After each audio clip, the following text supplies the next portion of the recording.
Welcome to the Investors Trading Academy Economic Calendar of the Week. Each week, our news analysts review the upcoming economic events that you should be monitoring. The main focus this week will be the FOMC meeting, which starts on Tuesday, with investors seeing almost no chance that the two-day meeting will culminate in an increase in the benchmark US interest rate.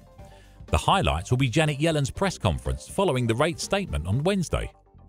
This week will also see the central bank's decisions from Japan, Russia and Switzerland as they set monetary policy.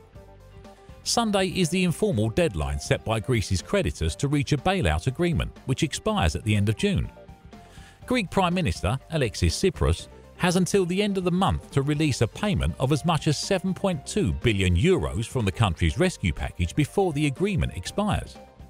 Now that the IMF has walked away from the table, the odds of an agreement are less likely, but Greek headlines will keep traders on edge this week.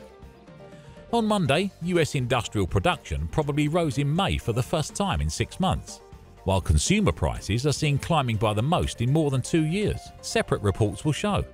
Also on Monday, ECB President Mario Draghi speaks on economic and monetary affairs at the European Parliament in Brussels. On Tuesday, the FOMC will begin its two-day meeting.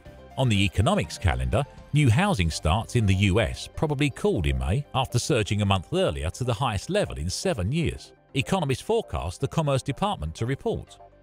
An improving labour market and mortgage rates close to multi-year lows are helping revive construction. The European Court of Justice will deliver its ruling on the legality of the European Central Bank's bond buying plan.